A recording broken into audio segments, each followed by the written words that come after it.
ரிஷப ராசிக்காரர்களுக்கு இந்த தமிழ் புத்தாண்டு எந்தெந்த விஷயங்கள் எல்லாம் சாதகமா இருக்கும், எதுல எல்லாம் கவனமா இருக்கணும்? இந்த ரிஷப ராசிக்கு அப்படின்னு பார்க்கும்போது இந்த வருடம் பிறக்கும் போது பிறக்கிற வருடமே ரிஷபத்துல தான் அங்க பிறக்குது. தொட்ட காரியத்தை ஜெயிச்சு காட்ட போறாங்க. அதே போல கண்டிப்பாக இவங்க விருப்பப்பட்டு எதிர்பார்த்திருக்கக்கூடிய ஒரு வேலை, 2வது குழந்தை, 3வது சொத்து. இந்த 3 விஷயமும் அவங்க பொருளாதார ரீதியான விஷயங்கள்ல இந்த சேர்க்கை வெற்றியை தரும். ஆனா சனி புதன் சேர்க்கை அப்படின்ற போது ஒரு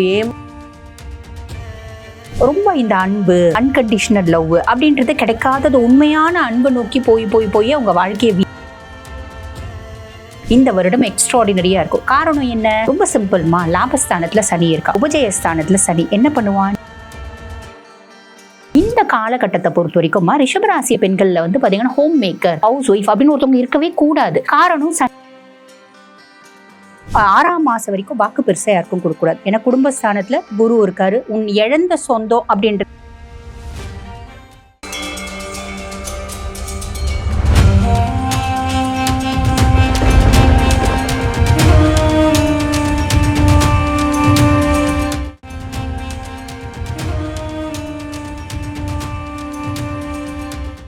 தமிழ் பக்தி நேயர்களுக்கு வணக்கம். பிறக்கக்கூடிய தமிழ் புத்தாண்டு இந்த வருடம் மேஷம் முதல் மீனம் வரை இருக்கக்கூடிய 12 ராசிகளுக்கும் என்ன மாதிரியான பலன்களை கொடுக்க போகுது அப்படின்னு சொல்றதுக்காக 2 ஜோதிடர்கள் நம்மளோட நிகழ்ச்சியில இணைஞ்சிருக்காங்க. முதலாவதா ஆன்மீக சொற்பொழிவாளர் மற்றும் ஜோதிடர் டாக்டர் தீபா அருளால் மேம் இணைஞ்சிருக்காங்க. வணக்கம் மேம். வணக்கம்மா. அடுத்ததா ஜோதிடர் டாக்டர் ரேவதி ராஜேஷ் கண்ணா அவர்கள் இணைஞ்சிருக்காங்க. வணக்கம் மேம். வணக்கம் மேம். ரிஷப ராசிக்காரர்களுக்கு இந்த தமிழ் புத்தாண்டு எந்தெந்த விஷயங்கள் எல்லாம் சாதகமா இருக்கும், எதுல எல்லாம் கவனமா இருக்கணும்? ரிஷப ராசி காலபுருஷனுக்கு 2வது ராசி. பொதுவாவே பொருளாதார ராசி அப்படின்னு சொல்லணும்னா, தனராசின்னு சொல்லணும்னா 12 ராசிகள்ல ரிஷபம் தான் முதல் தனம். இந்த ரிஷப ராசிக்கு அப்படின்னு பார்க்கும்போது இந்த வருடம் பிறக்கும் போது பிறக்கிற வருடமே ரிஷபத்துல தான் அங்க பிறக்குது. தொட்ட காரியத்தை ஜெயிச்சு காட்ட போறாங்க. அதே போல லாபஸ்தானத்துல, அதாவது ரிஷபம் சொல்லும் போது பாத்தீங்கன்னாக்கா 9க்கும் 10க்கும் உரிய சனி பகவான் யோகாதிபதி இந்த வருடம் பிறக்கும் போது 11ஆம் இடம் சொல்லக்கூடிய லாபஸ்தானத்துல உட்கார்ந்து யோகத்தோட இந்த வருடம் தொடங்குது. இதுல இன்னொரு ஹைலைட் என்னன்னா, சனியோட இணைஞ்சிருக்கு. தனஸ்தானாதிபதியும் பூர்வஸ்தானாதிபதியும் இணைஞ்சிருக்காங்க. கண்டிப்பாக இவங்க விருப்பப்பட்டு எதிர்பார்த்திருக்கக்கூடிய ஒரு வேலை, 2வது குழந்தை, 3வது சொத்து. இந்த 3 விஷயமும் அவங்களுக்கு சக்சஸ் ஏற்படுத்தி தரப்போகுது. பொருளாதார ரீதியான விஷயங்கள்ல அவங்க ஏன்னா இந்த சேர்க்கை வெற்றியை தரும். ஆனா சனி புதன் சேர்க்கை அப்படின்ற போது ஒரு ஏமாற்றத்தையும் ஏற்படுத்தி கொடுக்கும். வலை வீசுவாங்க. என்னன்னா, இந்த இடத்துல நீங்க டெபாசிட் பண்ணுங்க, இந்த ஃபண்ட்ல காசு கட்டுங்க, பணம் வந்துடும் எல்லாம் சொல்லுவாங்க. ஆனா அந்த பணத்துக்காக இவங்க எடுக்கிற முயற்சிகள் வெற்றி தரும். ஆனா கடைசியா கூடு மாதிரி சேர்த்து பணம் எடுக்கும் போது தாமதப்படுத்துறது, டிஸ்டர்பன்ஸ், இரிட்டேஷனை ஏற்படுத்தி கொடுத்து பாதி பணத்தை கொடுக்கறது, இல்லை ஓடி போயிடுறது, இந்த மாதிரி விஷயங்களும் ஃபேஸ் பண்ணுவாங்க. ஏன்னா இவங்க ஆரம்பிக்கக்கூடிய, ஏன்னா எப்பவுமே சித்திரை மாசத்துலதான் எல்லாருமே ஃபண்டு போடுவோம், நகைச்சீட்டோ எல்லாம் போடுவோம். அதே போல ஆரம்பிக்கும் போது சிறப்பா இருக்கும், ரொம்ப நம்பிக்கைக்குரிய. ஆனா குரு பயிற்சி ஆகஸ்ட் மாதம் 3ஆம் இடத்துக்கு வந்துடும். அப்ப 2ஆம் இடம் விரயஸ்தானம் ஆயிடும். ஒரு பண இழப்பை ரிஷப ராசி இந்த வருடம் சந்திக்கும். சரி, அதுக்கு அடுத்த நிலையா அப்படி எடுத்தீங்கன்னாக்கா, சுகஸ்தானாதிபதி 12ல இருக்காரு. சரி, கண்டிப்பா ஃபேமிலியோட ஒரு ட்ரிப்பு, ஒரு யாத்திரை, இல்லை ஒரு ஹனிமூன் கண்டிப்பா போறதுக்கான வாய்ப்புகளை ஏற்படுத்தி கொடுக்க போகுது. திருமணம் சார்ந்த விஷயங்களை விட ஒரு காதலிச்சுட்டு நாங்க 5 வருஷமா வெயிட் பண்ணிட்டு இருக்கோங்க, வீட்டில் பேசிகிட்டே இருக்கோம், ஒத்து வரவே மாட்டுறாங்க அப்படின்ற விஷயம் இந்த வருஷம் ஜூனுக்கு மேலே, ஆகஸ்ட் மாதத்துக்கு மேலே அது சக்ஸஸ் ஏற்படுத்தி கொடுக்கும். சரி, நான் இந்த நேரத்தில் அப்ரோச் பண்ணலாமான்னா ஆகஸ்ட்டுக்கு மேலே போய் பேசுங்க, வீட்டில் உள்ளவங்க ஒத்துக்குவாங்க. சரி விடு, இவ்வளோ வயசாயிடுச்சு, உனக்கும் பிடிச்சிருக்குன்ற வாழ்ந்துக்கோ அப்படின்னு அதுக்கு முன்னாடி வரைக்கும் பேச தொடங்கும் போதே பயத்தோடு இருப்பாங்க. ஒரு சொந்த தொழிலை பொறுத்த வரைக்கும் ஜோதிட விதியில 10ல் ஒரு பாவியாவது இருக்கணும். இந்த வருடம் பிறக்கும் போது 10ல் ராகு சந்திரன் உட்கார்ந்துருக்காரு. சொந்த தொழிலை விட படிப்புக்கேற்ற ஒரு தொழிலை தொடங்குவாங்க. இவ்வளவு நாள் பார்ட் டைமா ஒரு வேலையை செஞ்சுட்டு இருந்திருப்பாங்க. சரி, சுயமா நம்மளே ஓபன் பண்ணலாமே அப்படின்ற ஒரு விஷயத்த ஆரம்பிப்பாங்க. என்ன ஆரம்பிச்சாலும் கண்டிப்பாக 60% வெற்றியை கொடுக்கும். 40% சுய ஜாதகத்தை பார்த்துக்கிறது சிறப்பை ஏற்படுத்தி கொடுக்கும். அடுத்த ரீதியா ஆரோக்கியம் கண்டிப்பாக ஆரோக்கியம் அப்படின்னு பேசும்போது வெரிகோஸ் வெயின், முட்டிலேருந்து கணுக்கால் வரைக்கும் இந்த பகுதியை கரெக்டாக மார்க் பண்ணி வச்சுக்கிட்டீங்க. அடிப்பட்டு எலும்பு உடையிறது, இல்லை கால்சியம் சத்து தேய்மானம் ஆரம்பிக்கிறது, இது பார்த்தீங்கன்னா 10 வயசு குழந்தைக்கும் நடக்கும். நம்ம சொல்லுவோம் 10 வயசு குழந்தை உனக்கு என்னடா கால் வலின்னு சொல்கிற அப்படின்னு சொல்லுவோம். ஆனால் இந்த சனி சுக்கிரன் அங்கே உட்கார்ந்துருக்கிறது சாப்பிட்ற சாப்பாடு இனிப்பு சத்து அதிகம் கொடுத்து அந்த அரிப்புகளை ஏற்படுத்தி கொடுக்கும், தேய்மானத்தை ஏற்படுத்தி கொடுத்துரும். அது சார்ந்த விஷயங்களை ரொம்ப கவனமாக இருக்கணும். உத்தியோகம் சொல்லும்போது பார்த்தீங்கன்னா பட்டையை கலப்பி ஏற்படுத்தி கொடுக்க போது சக்ஸஸ்ஃபுல். ஆகஸ்ட் வரைக்கும் இவங்களுக்கு உத்தியோகத்தில் எந்த ஒரு பிரச்சனையுமே கிடையாது. ஆனால் உத்தியோகத்தில் பணம் சம்பாதிக்கணும்ல, அது ஆகஸ்ட்டுக்கு மேலே தான் உத்தியோகஸ்தானத்தில் பணத்தை பார்ப்பாங்க. ஏங்க நான் அப்ரெண்டிஸாக சேர்ந்துருக்கேன், இந்த விஷயமா சேர்ந்துருக்கேன், ஆனால் வருமானம் வரல அப்படின்னு சொல்லிட்டு இருக்கவங்களா, பேர் நல்ல கம்பெனியில் இருக்கங்க, பிராண்டில் இருக்கங்க, ஆனால் வருமானம் அது ஆகஸ்ட்டுக்கு மேலே அவங்களுக்கு வருமானத்தை ஏற்படுத்தி கொடுக்கும். மொத்தத்தில் பார்த்தீங்கன்னா இந்த ரிஷப ராசிக்கு இந்த சித்திரை தமிழ் புத்தாண்டு பல மாற்றங்களை ஏற்படுத்தி கொடுக்க போகுது. நிச்சயமா மேம் நீங்கள் சொல்லுங்கள், ரிஷப ராசிக்கார பெண்களுக்கு இந்த தமிழ் புத்தாண்டு என்ன மாதிரியான பலன்களை ஏற்படுத்த போகுது? இந்த வருடமே ரிஷபத்துக்கான வருடம் அப்படின்னு தான் சொல்லணும். பொதுவாக பாருங்க, ரிஷபராசி அப்படின்னாலே காலபுருஷனுக்கு 2ஆம் பாவம், எப்பயுமே பணம் பண்ணணுன்ற எண்ணம் இருந்துகிட்டே இருக்கும், டிஃபால்ட்டாக இருக்கும் உங்களுக்கு.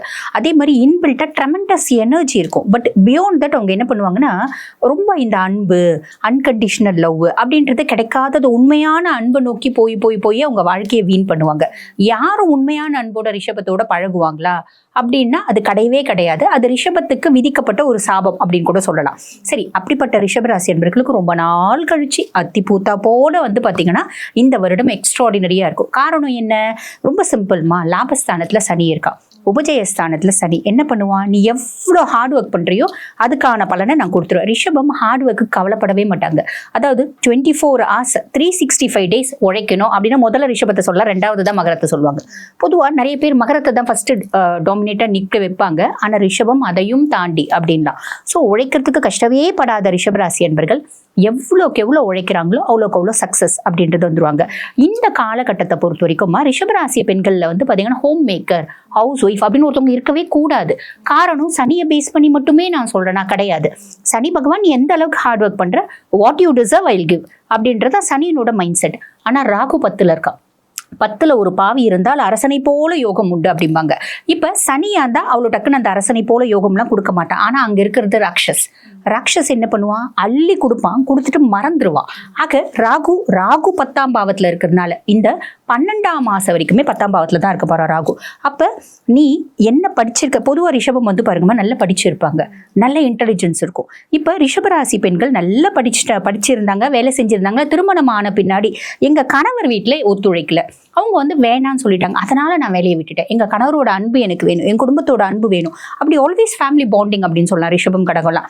அப்படி விட்ட பெண்களா இருந்தாலும் சரி, இல்லம்மா குழந்தை ஒண்ணு பிறந்துச்சு, அதுக்கப்புறம் குழந்தைய பராமரிக்கணும் அப்படி இல்லைங்களா, பாத்துக்கிறதுக்கு ஆள் இல்லை, அதனால நான் வேலையை விட்டேன் அப்படி சொன்ன பிள்ளைங்களா இருந்தாலும் சரி, இது வரைக்கும் நான் படிக்கவே இல்லைம்மா அப்படியா இருந்தாலும் சரி, எனக்கு 60 வயசு ஆயிடுச்சுமா அப்படி இருந்தாலும், age is just a number. ரிஷபத்துக்கு ட்ரெமெண்டஸ் எனர்ஜி அப்படின்றது உண்டு. ஸோ அவங்க பிளான் பண்ணுறாங்க அப்படின்னா இந்த காலகட்டம் அவங்களோட சுய ஜாதகத்தை பார்க்கலாமா, பார்த்துட்டு ஆல்ரெடி வேலை செஞ்சிருந்தவங்களுக்கு பிரச்சனை இல்லை, இது வரைக்கும் நான் வேலையே செய்யலாமா, உங்கள் சுய ஜாதகம் தான் அதனோட பர்ஃபெக்ட் இண்டெக்ஸ் அப்படின்லாம் பார்த்து நீங்கள் என்ன தொழில் செஞ்சால் சக்ஸஸ் ஆகும் பாருங்க. சின்ன அளவிலாவது ஒரு தொழிலதிபராக மாறணும். சில ஜாதகம் இருக்கும் அடிமை தொழில் தான் இருக்கும், அந்த மாதிரி ஜாதகம் ஒரு கன்சர்னில் போய் வேலைக்கு போகணும் அப்படின்றது ரிஷபம் தெளிவாக ஞாபகம் வச்சுக்கணும். இது ராகுவை பற்றி மட்டும் சனியை பற்றி மட்டும் பேஸ் பண்ணி சொல்லலாமா, இது 6ஆம் மாதம் வரைக்கும் ராகு பாருங்க தொழிலில் மேன்மை முன்னேற்றம் எல்லாத்தையுமே கொடுத்துருவான். நீ சின்ன லெவலில் உன்னை சில 100 மக்களுக்கு தான் தெரியும் அப்படின்னாலும் பல லட்சம் மக்களுக்கு தெரியக்கூடிய ஒரு நோன் ஃபிகர் ஆகிறதுக்கான அத்துணை ஆப்பர்ச்சுனிட்டியை ராகு கொடுத்துருவான். 12ஆம் மாதம் வரைக்கும் அதை கொடுக்க தான் போகிறான். பியாண்ட் தட் 6ஆம் மாதத்துக்கு மேலே குருனோட பார்வை இல்லாததுனால உனக்கு பொதுவாக ஒருத்தவங்க ஒரு தொழிலில் சட்டுன்னு பெரிய ஆளானா 4 பேர் பார்ப்பாங்க இல்லையா, ரிஷபத்தை பொறுத்த வரைக்கும் 400 பேர் பார்ப்பாங்க. அப்போ நீ என்ன பண்ணும், இன்னும் கொஞ்சம் சின்சியராக, இன்னும் கொஞ்சம் டெடிக்கேட்டடாக நீ ஒர்க் பண்ணுற, ஹார்ட் ஒர்க் பண்ணுற அப்படின்னா உன்னோட முன்னேற்றத்தை யாராலையும் தடுத்து நிறுத்த முடியாது. இது ஃபர்ஸ்ட் விஷயம். அதுக்கப்புறம் கேத்து 4ஆம் பாவம். கேத்து 4ஆம் பாவம் அப்படின் போது நிறைய ரிஷபராசி பெண்களுக்கு வெளிநாடு போகிறதுக்கான பிராப்தம். ஒன்று உங்கள் ஒர்க் ரீதியாக போகலாம், அப்படி இல்லை வந்து பார்த்தீங்கன்னா டூருக்காக போகலாம், இல்லை இங்கேருந்து பத்துமலை முருகனை போய் பார்த்துட்டு வரணும், கதிர்காம முருகனை போய் பார்த்துட்டு வரணும், இப்படி ஆன்மீகம் சார்ந்தும் போகலாம். இதெல்லாம் நல்லது. அதுக்கப்புறம் 6ஆம் மாதம் வரைக்கும் வாக்கு பெருசாக யாருக்கும் கொடுக்கக்கூடாது. ஏன்னா குடும்பஸ்தானத்தில் குரு இருக்காரு. உன் இழந்த சொந்தம் அப்படின்றது நிறைய ரிஷபராசி என்பர்களுக்கு ஆல்ரெடி 10 வருஷத்துக்கு முன்னாடி எங்கள் நாத்தனார் என் கூட பேசுறீங்க, இப்போ திருப்பி பேச ஆரம்பிச்சிட்டாங்க. அந்த மாதிரி இழந்த சொந்தம் திரும்பி வந்துச்சு, புது சொந்தம் அப்படின்றதும் ஒன்று வந்துச்சு. 6ஆம் மாதம் வரைக்கும் யாருக்கும் வாக்கு கொடுக்கக்கூடாது. இந்த பிள்ளை ரொம்ப நல்ல பிள்ளைங்க, இந்த பிள்ளைக்கு நான் கேரண்டி அப்படின்லாம் கொடுத்தோன்னு வச்சுக்கோயேன், அந்த பிள்ளை ஏதாவது செஞ்சிச்சுன்னா நான் மாட்டிப்பேன். ஸோ அதில் கவனம் அப்படின்றது வேணும். 6ஆம் மாதத்துக்கு மேலே குரு பகவான் 3ஆம் பாவத்தில் போய் உச்சம் பெற்று அமர்றாரு. முயற்சி ஸ்தானத்தில் இன்பில்டாக நம்மளுக்கு எனர்ஜி கிடைக்கும், அறிவு கிடைக்கும். எந்த ஒரு வேலை செய்கிற அப்படின்னாலும் அதை இன்டெப்த் ஆஃப் நாலேஜை கேதர் பண்ணிட்டு அந்த வேலையை செய்வேன். ஸோ சக்ஸஸ் அப்படின்றது தாராளமாக வந்துடும். 3ஆம் பாவம் பெருசாக ஸ்தான பலம் இல்லையே அப்படிலாம் நம்ம யோசிக்கணும் அப்படின்ற அவசியம் இல்லை. நீ எந்த அளவுக்கு ஹார்ட் ஒர்க் பண்ணுறியோ அந்த அளவுக்கு நீ சக்ஸஸ் அப்படின்றது சாலிடாக அடைஞ்சிடும். அப்போ என்ன அர்த்தம்? ரொம்ப சிம்பிள்மா. ரிஷபம், உனக்கான வருடம் எக்ஸ்ட்ராடினரியாக இருக்குது, யூட்டிலைஸ் பண்ணிக்கோ, நல்லது. கண்டிப்பா மேம். இவங்களுக்கு மதிப்பெண்கள் அடிப்படையில் எவ்வளவு சதவிகிதம் நற்பலன்களை கொடுக்கும்? 99.9%. நிச்சயமா மேம்.